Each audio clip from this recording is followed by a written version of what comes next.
अस्सलाम वालेकुम बिजनेस बाजार में खुशामदीद। मैं हूं असद खालिद। आज के स्पेशल प्रोग्राम में हमारा फोकस रहेगा ऑटोमोबाइल सेक्टर इन पाकिस्तान और कैटेगोरिकली आज हम फोकस कर रहे होंगे एग्रीकल्चर से रिलेटेड हमारी ऑटोज़ का जो शेयर है, ख़ासतौर पे अलगाज़ी ट्रैक्टर्स। अगर हम ट्रैक्टर इंडस्ट्री की बात करते हैं या एग्रीकल्चर मशीनरी की बात करते हैं, अलगाज़ी ट्रैक्टर्स की आज बोर्ड मीटिंग थी। उस हवाले से चेयरमैन अलगाज़ी ट्रैक्टर्स मिस्टर लेनहर्ट हमारे साथ हैं और प्रेसिडेंट हैं अल-फुत्ताim ऑटोमोटिव्स के। और इस हवाले से इनसे हम जानेंगे कि Al-Ghazi tractors first of all Pakistan में किस तरह से परफॉर्म कर रहा है और ऑनवर्ड्स एग्रीकल्चर सेक्टर में क्या फर्दर डाइवर्सिफिकेशन हो सकती है फ्रॉम अलगाज़ी ट्रैक्टर्स इटसेल्फ, और अदरवाइज अल-फुत्ताim ऑटोमोटिव्स का क्या स्टेक पाकिस्तान में इन्वॉल्व हो सकता है in future. Welcome to the show mister. It's nice to be here. Thank you for inviting me. Your player. What's supposed to be the ideal market for Ghazi tractors? You think it's perfectly ideal market as far as the foreign direct investment is concerned and it's been safeguarded otherwise? It is, because our objective at Al-Ghazi Tractor is to produce a low-cost tractor but of the highest quality. And by that we mean a tractor that fits the need that we find in Pakistan. Most of our sales, the vast majority of our sales are in Pakistan, and over the years we've sold over 340,000 tractors to Pakistan farmers, and so it fits that segment of a very well-priced, relatively simple tractor that's easy to maintain but finds a very, very defined niche in the market. Now, how was this year?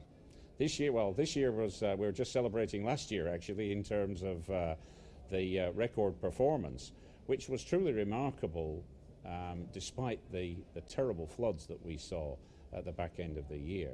And that actually stopped our production at the factory in Al-Ghazi.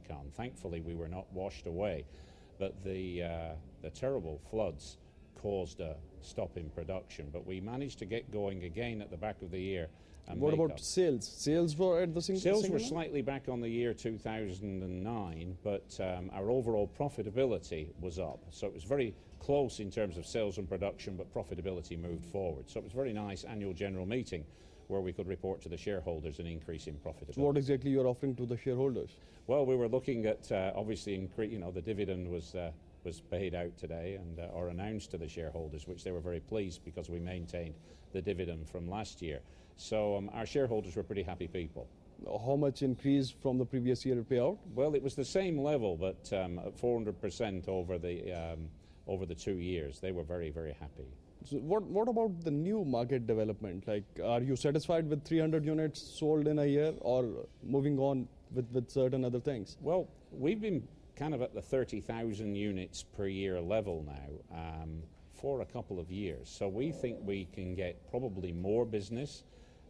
It's interesting to say that whilst the floods were terrible in their effect on the population, actually in some respects they've given a very fertile land behind them, which is causing an increased demand for our product. And as people rebuild and regenerate, the tractor is pretty central to that. But we see an opportunity to expand into areas not just of tractors, but into irrigation.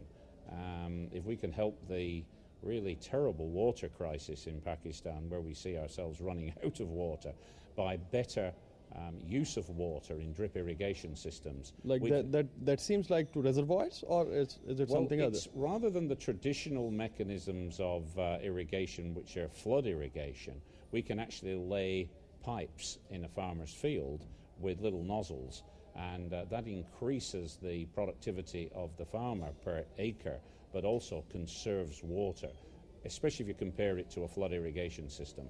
So it's better use of water and greater productivity for each farmer. So it's a very, very worthwhile development. That pipeline would be originating from canals, or?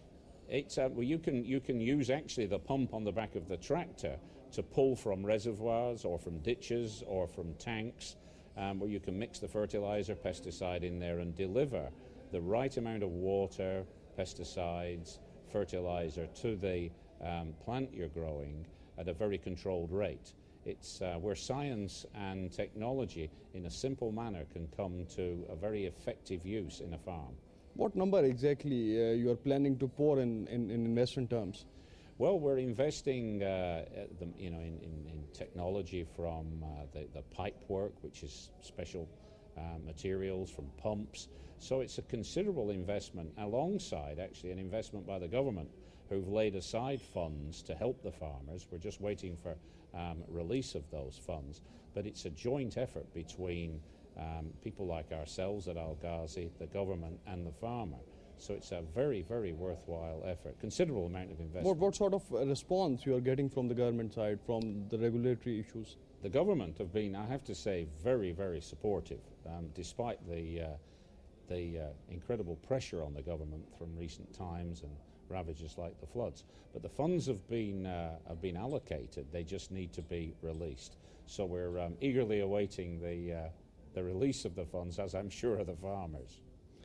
You think government would be venturing with you in the same project, or how they would be partner in the same? Well, I think what they do is they make sure that they've got partners like ourselves at Al-Ghazi who've got the technology and the wherewithal and the liaison with universities and agronomists and being able to put on one side a fund that a farmer could apply for. So that the way it would work is a farmer can put his own investment, some investment from the government in terms of a subsidy, and from ourselves in terms of one of a number of small number of suppliers who can come up with the technology and the equipment to put all this in place. What exactly the ratio you are working in? Well, that's yet to be defined. We're just waiting to see what level of funds will be released per area. We know that the overall money has been identified. We need to now work the mechanisms on how it would work out for an individual farmer. So you're still working on those numbers? We're still working on it, but we're ready. We're just waiting for releases and to get the thing going, yeah. Any promise made by the government to be fulfilled with this funds and stuff? Well, I think in fairness to the government, the floods gave them a different priority at the time. So I think when we get back to some normality, we will be seeing those funds released. Okay. What exactly the agri loan like is supportive in your business? Is there any support from the agri loans? We've noticed of late the agri-finance business coming back, and most of the business now is done in cash, which is interesting because it shows you that demand that there is for the tractor, even with a finance and agri-loan business which is retrenched really from this kind of business. You can still see the demand which is coming in from investors and from cash purchases of the tractor. Very strong demand. If you think banks or financial system of ours would be supporting you in that sort of loans or structural issues, it would be adding up towards your sale? Well, I think it all helps, doesn't it? Any way that you can help a farmer acquire a tractor, but it is interesting that our sales and our demand is very strong at the moment. We're just coming into peak season, of course, with the agricultural cycle. But yes, we're still selling a lot with a retrenchment in agri-finance loans. So that's the only diversification you are planning in for Pakistan? It certainly is, yes. I mean, we're focusing on the track. We've got a tremendous business out there with over 3,000 dealers and, as I say, over 340,000 tractors sold. But we think there's a huge market about to explode for drip irrigation. If there is any sort of corporate farming happens in Pakistan, you see any further growth in this? Well, I think that's yet to be, I know there's been a lot of discussion about it, about bringing in the big corporate farmers. We, of course, are in a great position to support that. But I think the details of lease or purchase or what would be the terms and conditions of big corporate farmers, which is very important to the country.